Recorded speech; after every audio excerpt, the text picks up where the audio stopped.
Hello everybody, welcome to today's webinar from Fortuna Admissions. We're talking today about how to put together your resume for your business school application.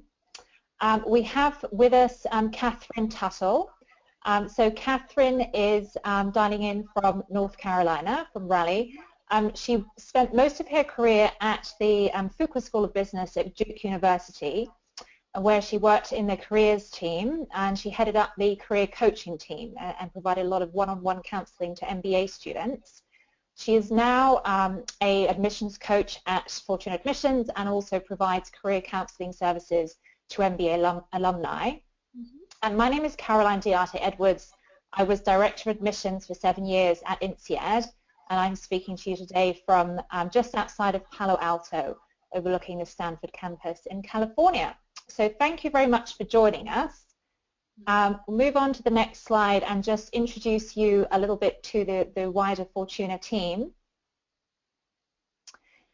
So Fortuna Admissions is a firm that was set up 4 years ago by a team of ex-admissions directors, really with the aim of bringing to admissions candidates a deeper level of insight into the admissions process, really to help you understand the inside track and understand how to best present your candidacy to the schools.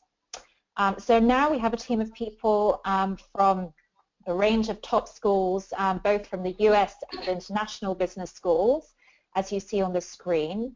And the faces that you see on the screen are people who, until recently, were evaluating candidates, interviewing MBA candidates, and taking the final decision on who would be admitted to their programs. So really an outstanding team that are able to give unparalleled admissions advice to people applying to business school. Before we dive into the session, just a few housekeeping notes. Please keep yourself on mute to make sure we have the best audio quality for everyone listening. If you can't hear us or having any issues with following the webinar, please send a message in the chat box on the GoToWebinar control panel. You can send a message to Melissa Jones, who is organizing everything for us today. So please feel free to drop her a note if you're having any trouble. We'll keep some time at the end for questions and answers. You can enter your questions at any time in the questions box that you see on the GoToWebinar control panel. So feel free to enter your question there at any time, and then we will do our best to respond to all the questions at the end of the session. If you don't see the questions box, then you can also use the chat function, and you can select the option of sending a message to the organizers and panelists. So you can also submit questions there. And also, just to let you know that we are recording the session. So if you have to sign off early, please do feel free to view the recording at a later date, and we'll send that link to you. So our agenda for today, we'll be talking about why you need to focus on the resume and why it's an important part of the MBA application. We'll give you some general tips on how to go about tackling the resume, some principles of putting together a really strong business school resume, because it can be somewhat different from a typical job application resume. We'll be talking about the different sections of the resume, so how to best present your professional experience, your academic background, and also your extracurriculars. So that could be volunteer experience, other interests that are also very important for your business school application, and probably more important in a business school application than they may be in a job application, for example. All right, and then we'll get to your questions at the end. So I will pass over to Catherine, who will talk about the importance of focusing on the resume. Thank you, Catherine. Perfect. Thanks so much, Caroline. Thanks so much for having me. And hello, everyone from Raleigh, North Carolina. It is almost 100 degrees here, so hopefully wherever you are, it is much more bearable and a beautiful day. I am so excited to talk about this topic because in addition to my work with Fortuna, as Caroline mentioned, I do coaching, and I do a lot of resume writing with MBA alumni, and it's something I really do enjoy and love. So I'm hoping that you'll get a lot out of this session, and I am happy to take questions on any aspect that you might be interested in, so feel free to chat those in. But why focus on the resume? I mean, that's really, a question that we get when we're starting out, because people don't tend to like to work on the resume. It's kind of a tedious exercise for people. They don't, it's hard to go through your work experience and pull out what's most relevant. And when it's your stuff, when it's, things that you do every day, sometimes it's really hard to kind of figure out a way to communicate that effectively and market yourself in this process. So this is something that a lot of people put off, but ultimately it can go a long way in helping you stand out. The point of the resume really is to showcase your skills and experience and highlight your relevant accomplishments. But within the context of the greater MBA application, it really should be reiterating some important themes, both from a professional standpoint, but also from a soft skills standpoint. That fit piece that a lot of schools are looking for. Can you collaborate? Are you a leader? Do you take initiative? Do you mentor people along the way? These are things that should be coming across in your resume so that the reader can really get a better sense of who you are. In terms of how it comes into play or when it comes into play, there is no science to that. I think different schools, read it at different points in the process. But I think everyone would agree that they do read it, and they read it thoroughly from top to bottom. And when you're thinking about the difference, between a resume for a job search and a resume for your MBA application, that's probably the biggest difference, because from a job search standpoint, you're used to people scanning it very quickly. The studies show recruiters spend about 6 seconds on that initial scan. In this case, somebody is going to read it in its entirety, so it really needs to be well put together and thoughtful and error-free. And keep in mind, too, something that some people don't often think about is that when schools are interviewing, oftentimes, if you're in an international location, there is an alum that's doing that interview, or schools bring in second-year students to do the interviews. I know that was the case at Fuqua, and those people did not have access to your entire application, so their sole first impression of you is that document. And so that's very important when you get to that phase of the process. You want it to be a well-rounded document that shows both your skills but also some personality and what's important. So as we go forward, we'll get into some of these things in detail. Next slide. So we'll start with some general tips. Really something to keep in mind. It's frustrating for people, especially those who have a technical background. There is no science to this. So, resumes are not black and white. They really operate in shades of gray, and that can be very frustrating for people when they're, used to plugging things into a formula and, X plus Y equals Z. That's not the case here. But there are some general tips that we want you to follow, and these are easy things to kind of, evaluate your resume to see where you are and where you should be. In general, it should be a page. From a professional standpoint, the general rule is 1 page for every 10 years of experience. The vast majority of people applying to full-time programs fall into that category. So if it's not explicitly stated, they still want you to have a 1-page resume. And if you don't have a 1-page resume, that is the first thing they're going to make you do when you get to campus. The Career Center is going to come in and make you call that down. So you might as well do it now and be ahead of the game. From a formatting perspective, it really should be as clean as possible and as easy to read as possible. And so in order to make that happen, we really can't cram the page. We need some breaks in copy. We need some space. We need to bold things appropriately to draw the eye and keep it moving forward. We want to make this as easy to read as possible. So margins should not be less than 0.5. all the way around, and your font should be no less than 10. It is so painful to try to get through a full page of 8-point font, and even though somebody is going to read that because they have to, they're going to be hard-pressed to pull out the information you want them to pull out because they're just going to get bogged down in content. So really be purposeful and thoughtful in everything that goes on that page. And again, we'll kind of get into that more as we go. Next slide.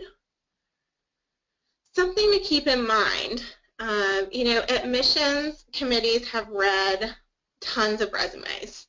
They have interviewed countless numbers of candidates. And often, in many cases, they're working with the Career Center, right? So my role at Fuqua within the counseling team was also to be the liaison to admissions. And so oftentimes we would get together and we would give them tips and pointers. At Fuqua, counselors and coaches are aligned by vertical, so people would, provide an overview of what they should be looking for within specific industries and functions. So these admissions departments know a lot about where you're coming from, especially those fields where there's a lot of MBA applicants like consulting or finance. You don't have to spend the space and time explaining your general job duties because they already know that. You really want to focus this information on what you've done, that has added value to the organization. So not just a list of responsibilities, but a list of accomplishments. And you want to show that you have progressed within an organization or through, moves to other organizations. You want to show achievements, and you want to quantify those where you can in action-oriented bullets. So for bullets should start with action verbs, right? Responsibilities included and responsible for should not be on your resume. You should lead with collaborated to, or led a team in, or mentored associates in, right? We want to show you're taking action and what that did for the organization. We'll have some examples as we go forward, some specific bullets that will give you a better sense of how to do this. A lot of people get caught up on the quantifying. In some roles you're able to say, I saved the company $20 million, or I streamlined efforts, reducing downtime by 25%. And when you can do that, that's great. But sometimes you're not in that type of role, or sometimes you left before you were able to really know the result of your effort. So in those cases, we really encourage people to think about the goal of that action. Why were you doing that? What were you hoping it would do? Were you hoping it would streamline communications? Were you hoping that it would increase communication among varying departments? You need to indicate why you were doing things and what the value add was. And then outside the professional section, where we'll spend the bulk of content and time, the additional information section and the education section are areas where you can start to build out some personality and talk about things that provide a broader sense of who you are and what's important to you. And ultimately, we need you to edit, right? And ultimately, we want you to get somebody else to edit, because it's hard when it's your stuff and you've been staring at this document for hours and have multiple versions to catch some of those small mistakes, that maybe spell check changed the word wrong, or consistency of font or that type of thing. Have somebody else look at it, and that's where, as coaches with Fortuna, we can help you with both the big picture, what do I get across, and then the details to make sure that it's coming across effectively. Next slide. So we'll spend some time going through different sections of the resume, starting with the professional experience, which is, again, where it's going to take up the largest portion of your resume. And it includes, for each position, company names, location, dates, and job titles. Those are kind of the key points that we want to get across. From a dates perspective, we really only need years. We don't need months. There are other places within the application that you can include months, and you will certainly do that, but on the resume to streamline and make it clean and consistent, years is all you need unless it is an internship or a position where you only spend a few months. In that case, we certainly do want you to indicate that that was a shorter time commitment. We often do get questions about whether to include an internship, and I think that that is something to talk about. Ultimately there's no right or wrong answer, and again with resumes it's not black and white, so what may be the case for one person will not be the case for another client. But the general rule of thumb is, if you have 5 or 6 years of experience and that full-time experience is very impactful and you want to showcase that and spend the majority of time there, that's fine and probably the right decision unless the internship adds some diversity, right? Either from an experience standpoint or a location standpoint. So let's say that you have lived and worked in the U.S. For the most part, right? So you went to a U.S. college and you currently work in the United States. But you did an internship when you were in college in Hong Kong. Even if it's what you're currently doing, from a functional standpoint, I would include it just to show that international experience. You may only have one bullet or you may not have any bullets depending on how much space you have on the document, but it's a value add.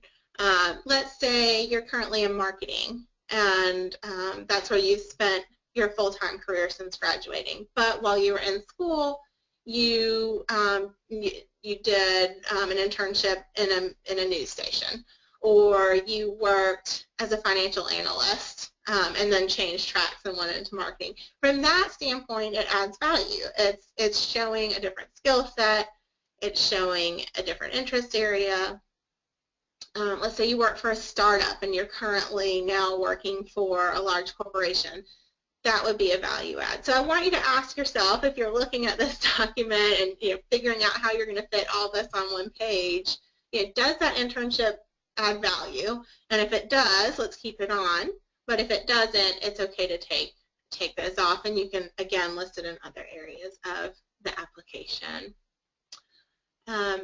Whether it's an internship or a full-time position, the content under those positions should include action-oriented bullets. So what did you do and what was the result of that action?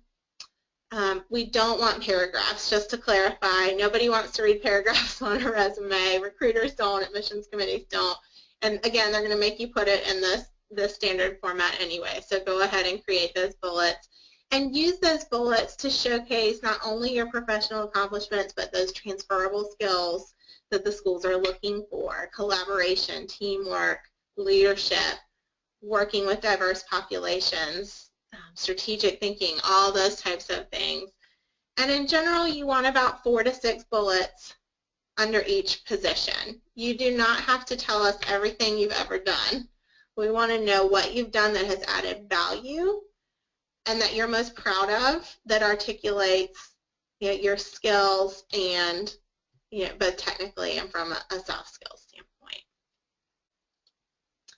And Melissa, now we're going to get into the next slide where we have some examples to illustrate this a little bit more effectively. So this resume is from a client who I worked with last year, who is getting ready to start at Columbia. So he was admitted to Columbia Business School. In this case, we have things, basically where they should be on the page, including the company name on the left with the location and the date on the right. We have the total dates to the right, and then because he held multiple positions and was promoted within the company, we have each title and the dates associated with that title. So somebody can easily look at this and say he was an associate product specialist for a year, quickly promoted to account manager.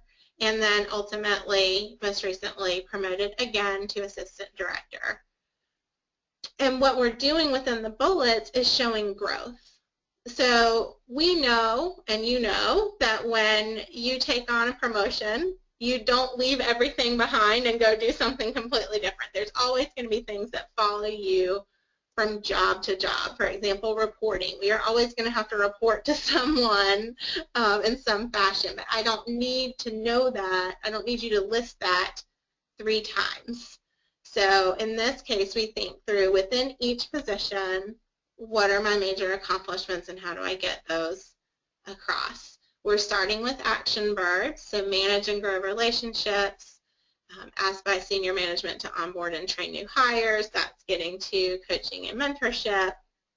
The one outlier is Salesman of the Year. Oftentimes with awards and such, people just list Salesman of the Year or, won this internal award, but they fail to tell the reader why that's important. And so in this case, we indicate the award, but then we say because he exceeded growth, etc. We need to know what that means and why it's important. Next slide is a slightly different example. And we pulled this example. This is a client who ended up at Kellogg. We pulled this example because we do see this a lot where someone works for either a company that is not incredibly well known, so a small organization or a startup, or they're working for a company that has multiple subsidiaries. And on paper, that can get a little bit confusing. And if we just list everything, it looks like you have 4 different jobs, and we're wondering how the heck you have time to do all this stuff. Or we don't know enough about the organization to really put it into context. So in this case, what we did was just add 2 lines underneath the company names to explain the context of the situation. So 2 separate companies owned by the same entity, started with company 1 and then ventured into company 2 space. And then we list each role with bullets underneath and dates. But without that context, the reader could be confused. And so in those cases, this can be a good addition to the document. And again, we're putting enough space in between. We're bolding certain things, we're italicizing, and that allows the page to be broken up a little bit and the reader to quickly scan through. And then in the next slide, we're really just going through some sample bullets because I think oftentimes this is hard to wrap your brain around without looking at something concrete in writing. And so when we get resumes from clients, and this is candidates applying for an MBA program and alumni, oftentimes what they do is they use it as a postmortem, and they just kind of dump responsibilities onto the page, right? And it's simple actions that they've taken, which is a great starting point. But actions don't get you into business school, right? Results get you into business school, and results are what are going to help get you that job post-MBA. So these are just examples of my taking some action statements and working with clients to build out that information into a format that resonates a little bit better. So in this case, assisted in crafting overall business strategy. I know that's important on some level, but I don't know why, right? So it turns out with this client, she worked directly with the partners of the organization to craft the strategy, and from a quantifiable standpoint, they were able to achieve $30 million in funding. That's huge. That's the key piece, right? And that shows me, her level within the organization, having the ear of the founding partner, and also the world that she's playing in. This is large amounts of money, and we need to know that. The second, is more of an HR example. So you fostered an environment of teamwork and collaboration, which is a great bullet to start with, because almost all of the business schools want to see your ability to work within a team, and they have a collaborative environment. But how did you do that? And what was the result of that effort? So in this case, fostered an open door environment conducive to teamwork and collaboration. Efforts were cited as the driving force behind an 89% employee retention rate within a high turnover industry. So we're still keeping this to 2 lines. We're not going on and on and on, but we're adding some key points about what that environment entailed and then what the result of that effort was. The last example, managed project workflow by introducing a new project management software. In this case, the client actually identified the need for this and implemented it throughout the organization. So that's a key point, that adding a couple words just adds a lot of value. Identified and implemented a software system that streamlined workflows across multiple projects and research teams. So now we're understanding a little bit more about the complexity, as well as the fact that they're working cross-functionally to implement this system. So again, these bullets have to have an action and a result. Okay, moving on to education. Excuse me. Okay. So the education section, most of you are probably familiar with. This is where we list our undergraduate degree, the school from which we got it, and the dates. We want to include the undergraduate level and the master's level. We don't need to know previous schooling leading up to that, so that is an easy way to save some space. If you have that information on your resume, you can take that off. We want to highlight your GPA if it was a 3.5 or higher, and you can include your GMAT here if it's a 700 or above. That's pretty standard rule. Again, it's okay to leave it off. You don't have to do it. Again, there are other places in the application to submit this information.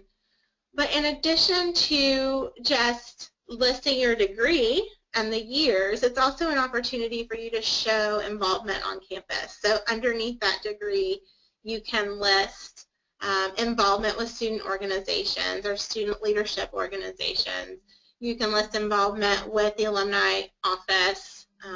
You can talk about athletics. If you were an athlete, schools love to see that. That certainly showcases a very specific skill set from a leadership standpoint and a team standpoint. And we can also list here, and again we'll have some examples, you can list additional education and training that you've had since graduating. So in this example, we have the degree, the school, and the location, the degree, which is philosophy, and the date, 2010. In this case, the client was a varsity football player, so we wanted to highlight that and show that 4 years of involvement. But because this client had a philosophy degree and he had been kind of thinking about an MBA for the past couple years, he had also enrolled in some additional courses, some training courses at NYU to show that he had that ability to do the quant level and the higher level work. So we included those courses, the corporate finance in 2014 and then fundamentals of portfolio management. And then the next example, we also include some things, more campus involvement, right? So this person was very involved. Whoop, can I get back? Sorry. This person was very involved with an African dance society. So we included that. She also did a mission trip over the summer where she taught courses to school-age children and their parents and did some HIV prevention courses. So that is something we want to highlight. It's international experience outside of the UK. It's also telling me a little bit about what's important to her, right? Beyond just the social aspect of things. Where does she see herself getting involved?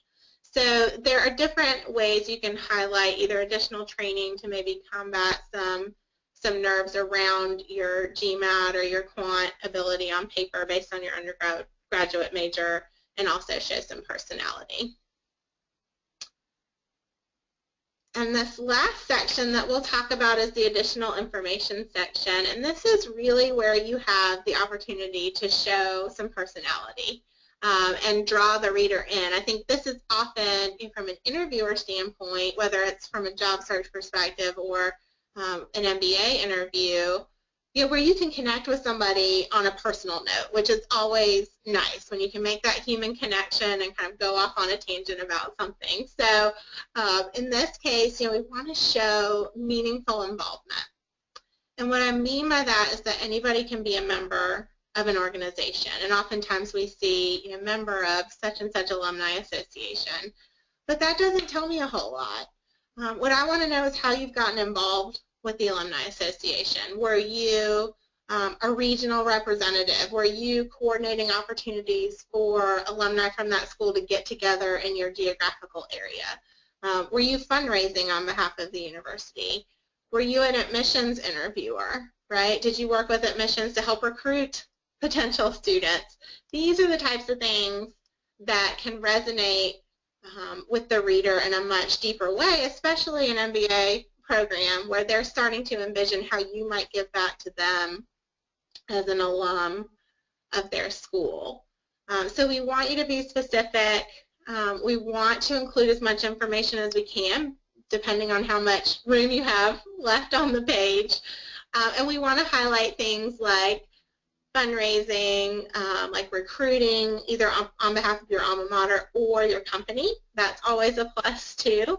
And global exposure. So particularly with the European schools, international exposure and travel can be incredibly important, but it's also important to the U.S. schools, and they want to see that cross-cultural competence. So if you have traveled to 15 countries, that's a great thing to include. If you have seen 5 of the 7 wonders of the world, include that here, right? I mean, we can highlight things that would resonate with a number of different audiences. The most important thing to keep in mind is that you have to be able to talk about this, right? So anything on this is fair game and will likely be questioned, again, because of the connection with the interviewer. So I think we all have horror stories coming from our previous backgrounds where people have put things on here and then been unable to talk about it. A situation comes to mind where a woman had avid reader on there, and then the interviewer asked her what the last book she read was, and she couldn't come up with anything. That's not going to do any good for you. So please, please, please be honest and authentic, and hopefully these things can help kind of push you along in the process. So here's some examples that we thought would be helpful. Excuse me, some water. And this also shows how we can play around with the heading. You don't necessarily have to say additional information or volunteer. You can kind of be a little bit creative. In this case, the client was focused on social entrepreneurship. We talked a lot about that in her essays. And she also was very involved in the community, and that's something that's important to her. So we just changed the title to Social Entrepreneurship and Community. In this case, the client was also, she had a technical degree, and she worked in a very technical role. And so we wanted to soften her a little bit on paper and show that she could, really connect with different types of people outside of work. And so in this case, we give a quick overview of what Cool Tech Girls is, and then put a bullet in there about what she's doing. So mentoring high school students and organizing events. The second example is an organization that she started in undergrad, but she is currently still involved in as an advisor. So we have it in this section versus education. And we give some quantifiable examples of what she's been able to accomplish in that role. The second example is of someone who worked at a camp, and oftentimes what happens is these themes start to come out in the essays, and in both of these cases, the essays delved into these things more. But in this case, the client had been a camper at this camp his whole life. He was a counselor at the camp, and now serves as someone in a fundraising role and created this scholarship that helps underprivileged children attend the camp. So it's wonderful. And then he's also on the advisory board, working with the executive board, which is a great skill set to highlight. So really, try to build this out as much as possible and show, again, meaningful involvement. Got two more examples here. This client ended up at NYU, the top example. And I love this because he was, an engineer and he was in a technical role again, but he had these interests and values that transcended just a technical position. So, he did a lot of work with outdoors organizations, and in this case, it's a farm where he applied his technical skills to help them with their website, but he also just got involved and was a farm hand, and that was kind of a nice thing to highlight. And then the teaching and the working with the trail, but we include at least at a minimum when there's minimal space, which is the case in this instance. The title, if you have it, or kind of your specific involvement, the organization, and the dates. And then this last example of a client who ended up at London Business School is more about, he had a lot of current involvement with a lot of different things, and so we wanted to showcase that. And so everything from theater, but also, again, being specific about what he was doing for the organization, to undergraduate involvement, which we love to see, fundraising and event management, and then other volunteer opportunities. So this really is an opportunity to bring your personality in and enhance some of the themes within your application, specifically the essays and other areas of the resume. So hopefully this was helpful in terms of understanding what should be on the resume, what it should look like, how to include it. We definitely have time for questions, and I'm going to turn it back over to Caroline, who has some. Thank you. That was fascinating, Catherine. Thank you very much. Very comprehensive overview there. Lots of great examples. So just before we dive into the questions and answers, just wanted to let you know that you're very welcome to sign up for a free consultation. So if we're not able to answer all your questions, or you'd like to discuss your profile in greater detail, please do sign up for a consultation. You can do so on our website via the link on the screen, or you can send us an email, info@fortunaadmissions.com, and we'll schedule a call with you to discuss your profile and any concerns that you have, and if you want to you want advice on figuring out your target schools, your chance of admission to different schools, advice on when to apply, etc., then we would be very happy to discuss that with you individually. So moving on to the questions, so I'm going to read out some questions to you, Catherine. Okay. So we have a question, what about part-time work during undergraduate, which might show diversity of work?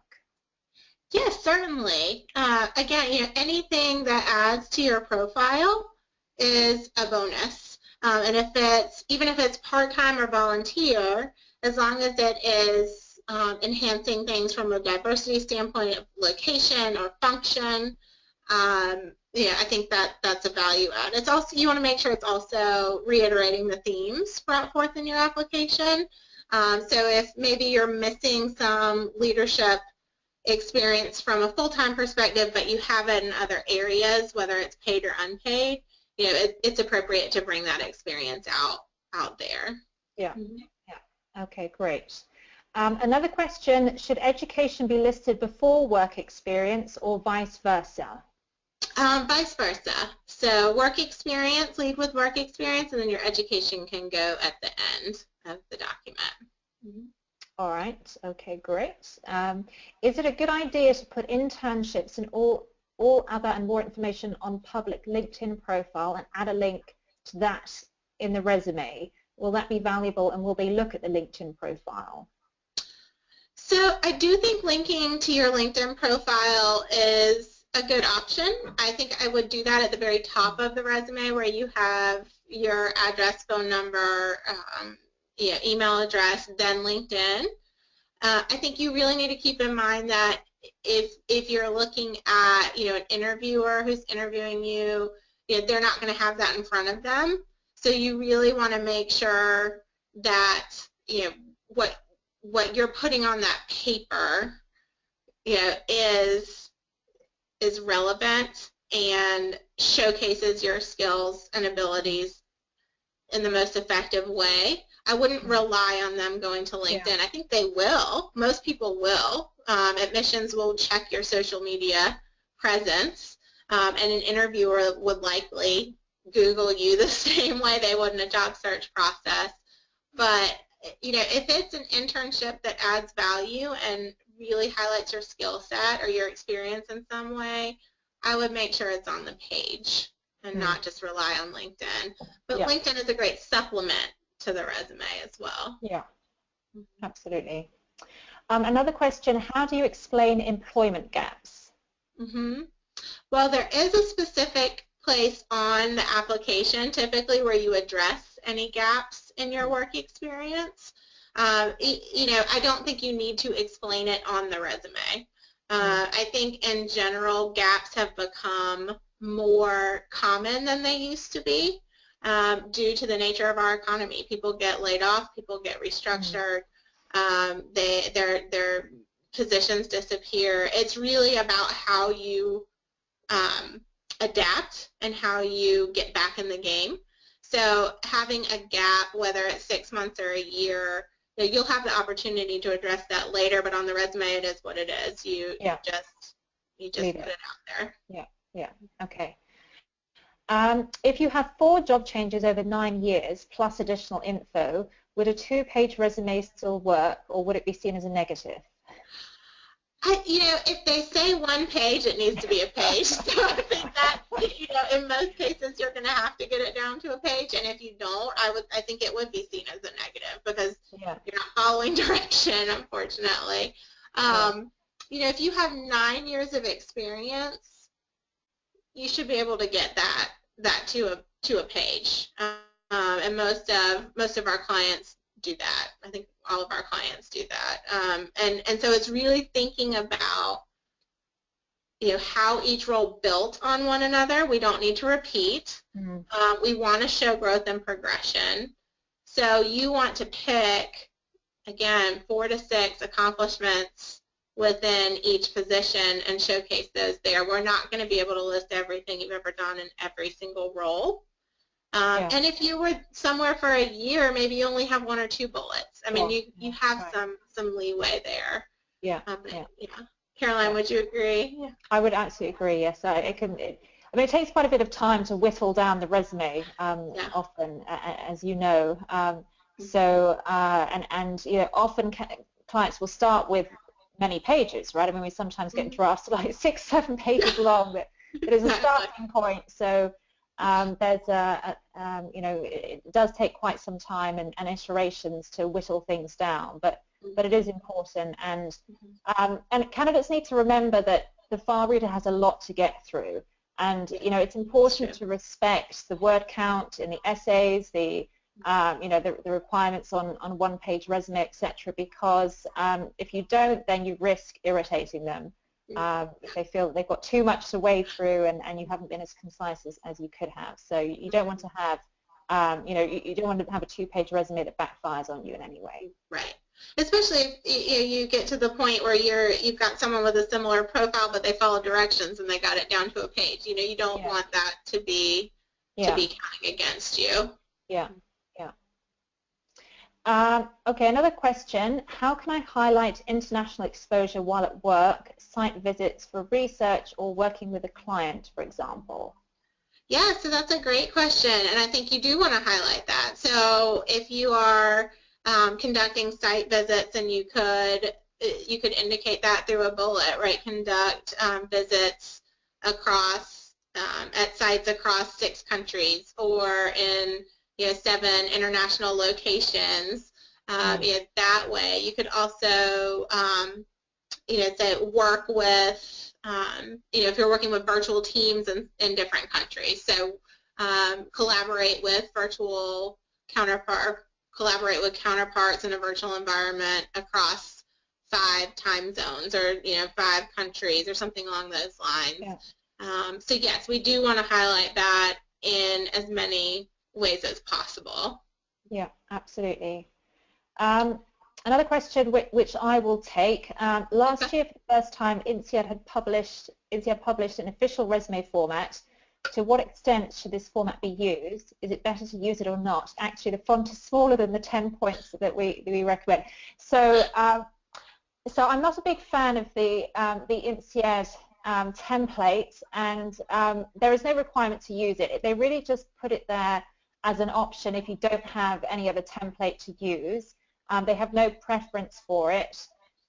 So with our clients, we recommend that actually you don't use that format because, as you note, it's not a particularly good-looking format. Therefore, it's not a format that is good to leverage for other schools either. So we recommend using a more standard template, which is easier on the eye. Also, the INSEAD template is a skills-based resume, which can be difficult for some clients to use. So don't feel at all required to use that template for an INSEAD application. In fact, my recommendation is not to use it. Perfect. And Caroline, we actually had a client last round who did not use it and got in. So it's absolutely fine. They have no preference. They just put it there in case somebody didn't have any other format to use. All right, next question. What about 1 column versus 2 column layout for a 1-page resume? I would suggest the 1 column. I think you want to keep a pretty traditional format, which is what they're going to have you put it in when you get to the school. So typically the Career Center has a standard format that they will require all of the students to translate their resume into. That's going to be a 1-column format where you have, like the examples we have shown. It's also more efficient from a space standpoint to use that format. Yeah. You have more opportunity to get more on the page. Yeah. Okay. Relative to job titles, to what extent can they be modified in order to have more impact within the overall application? I think, again, it comes down to honesty, right? I mean, you really have to be honest. We don't want to put job titles that wouldn't align with what your recommenders have on their sheet. I mean, they're looking for consistency, and so if you're calling yourself a manager and your recommender is calling you an associate, that's not going to look good. So I think the key is, I think people can get over job titles, and oftentimes we know that job titles don't align well with your level of responsibility. The key is going to be the bullets and showing how you're adding value to the organization. I would not suggest changing your job title in this case. Yeah. Okay.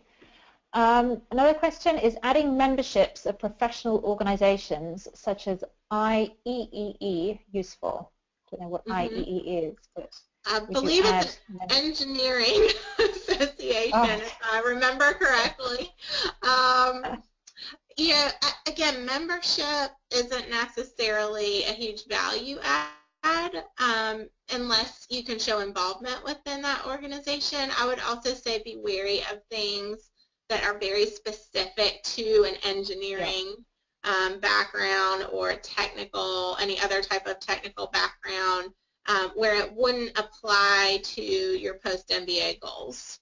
So unless you are the president of that association, the treasurer of that association, coordinating conferences for that association, I would not probably include it. Yes, I would agree with that. And often admissions teams see resumes and applications from people with quite technical backgrounds who are looking to make a career change, so out of tech or engineering into more of a management role. And if you're trying to position yourself as a future business manager, you need to show the non-technical aspects of your role and really highlight those non-technical aspects. So having too much on your resume that looks very, very techy can actually be counterproductive. Right. Yeah. unless you're coordinating a mentorship program for that organization where we're, you know, showing some interpersonal skills or that type of thing. Yeah, I would agree. Yeah. Yeah. A question on GPA. Should GPA be rounded to 1 or 2 decimals? I think for the resume, that's fine to round up. I think on the application, you want to be very specific. So I could go either way on that. But again, the more important thing is if it's not a 3.5 or higher, I probably wouldn't include it at all, except on the online application. Okay. Does a professional development program go under professional experience or education? I would say under experience typically, but it depends. You know, I think if you were,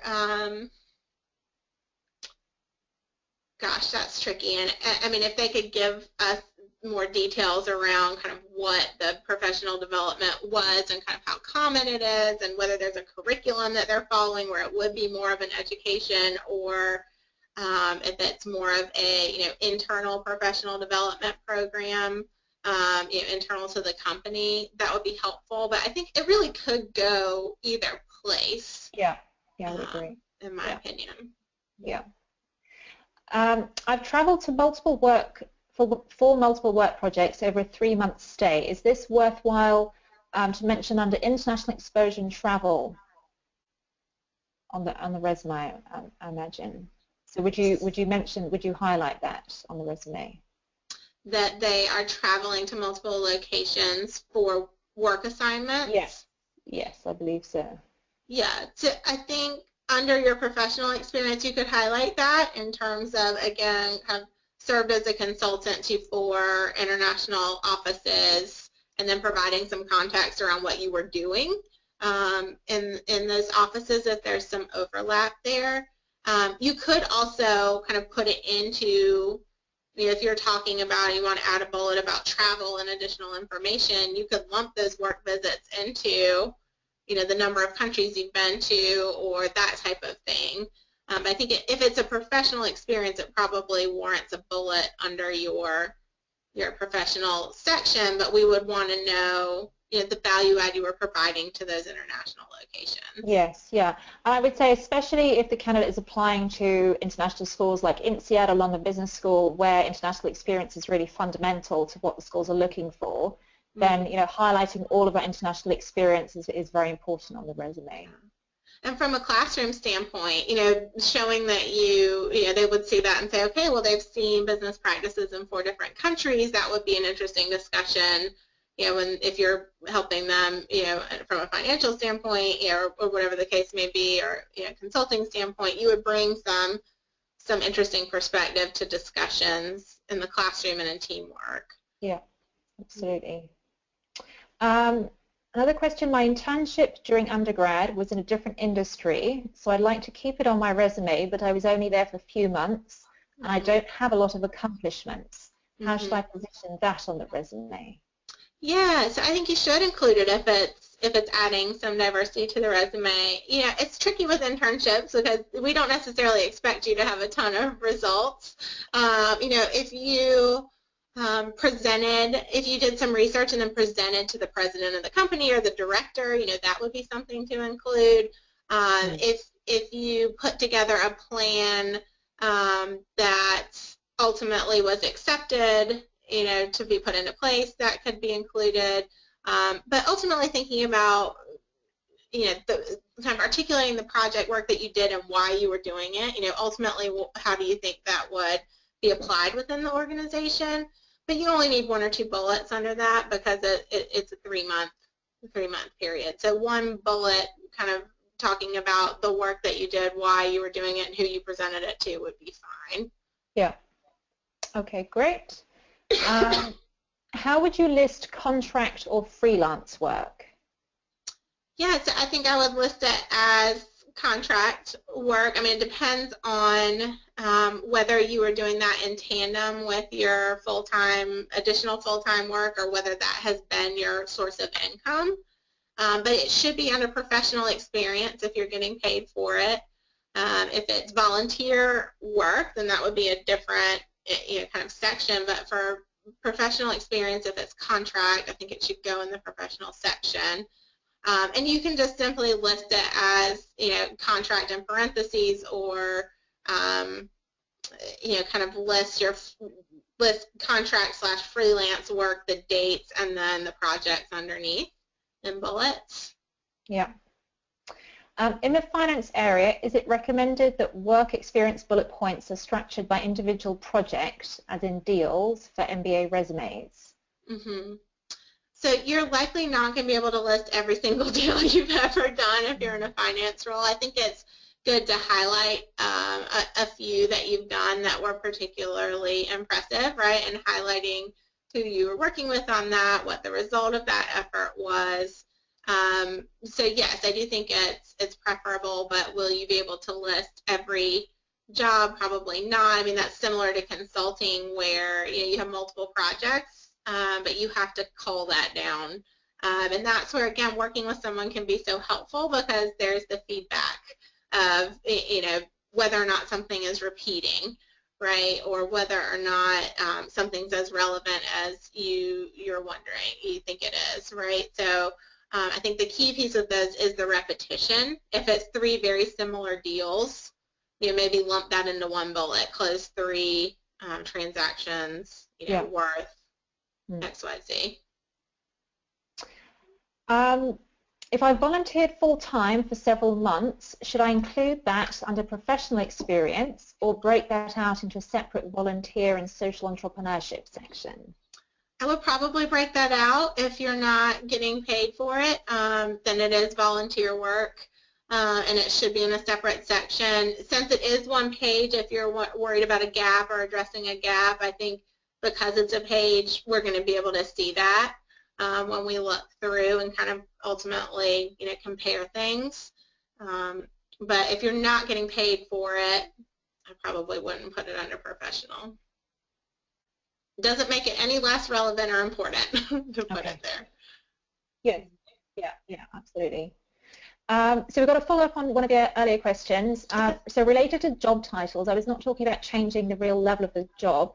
I was only talking about adapting the sequence of the words. Is this acceptable while keeping consistency with the recommenders? Sometimes responsibilities are quite wide, especially in the Chinese market. Subsequently to the first question about job titles, how are job titles important within the application when compared with the actual work content and accomplishments? So the question is whether they can just reword. Well, so it sounds like sort of juggling around the word order. Mm-hmm. Yeah, again, I'd probably rather, I think the key is that if you change things around, your recommender needs to be saying the same thing. I don't think that would be a huge red flag, Caroline, if there were I would agree. kind of if you reordered. If you think it's, reflects more clearly what you do, and it's not inconsistent with what you have on LinkedIn and what your recommenders are saying and so on, and you're not sort of trying to overinflate what you're doing, then that's absolutely fine. Yeah, I would agree. And then the question of how important job titles are. I mean, so readers will read beyond job titles. It's often the case that we have candidates who, where the job title doesn't fully reflect the level of their responsibilities, or they might have a very impressive job title, but actually when you dig into the responsibilities, they don't have actually, very substantial responsibilities after all. So admissions file readers are very experienced at reading beyond the job titles and guessing beyond that. So don't worry too much if you feel that your job title doesn't sound super impressive. Right. I would agree with that 100%. Last question. Also, 7 years of full-time work experience. I've been trying to build a consulting startup over the last 18 months that hasn't taken off. So this is a failed startup. How do I show that on my resume? So they have full-time experience. I just want to make sure I understand this correctly. Yeah, so 7 years of full-time work experience, and over the last 18 months been working on building a startup that hasn't been successful. Okay. So I think there's a couple options. I mean, my guess is you would probably talk about that somewhere else in the application. You probably learned an incredible amount from that experience of starting that organization, so we would want to include it. I would probably, add either a header about additional experience or, put it under additional information. Or just startup experience, but it should be under a separate header, I think. I think you want your full-time professional experience to be the showcase, and then this would be something under a different header in a different section. Mm-hmm. Great question. But if that was a full-time job, then you wouldn't separate it out, right? It would be just one of the professional experiences in the normal professional experience section. Yes, yeah. So if they left their full-time position and then for the last 18 months have been focused on the startup, then that would be at the top of their resume with the bullets. Yes, and then their previous experience. Yeah, and I would say, don't worry too much about, if you've worked at a startup at some stage and things haven't gone well. Business schools absolutely understand that, startups are very risky endeavors, and that most startups do fail, and actually, sometimes you learn more from a failure than from a successful experience. And so, it can be a very useful experience to bring to the classroom. Don't feel that that's going to weigh very heavily against you, as long as you do have, other clear accomplishments to showcase in your application. Yeah. So I think we've run out of time. Thank you so much, everybody, for your brilliant questions. That's been really fun, and really appreciate you joining us today. Thanks to Catherine for sharing your expertise. Really thorough overview that you've gone through today on the different sections of the resume. So very much hope that everyone has found this useful. And as I said earlier, if you've missed any of the session, then you will be able to download the recording. And please do contact us for a free consultation, and we'll be very happy to discuss your individual profile. Thank you, everybody.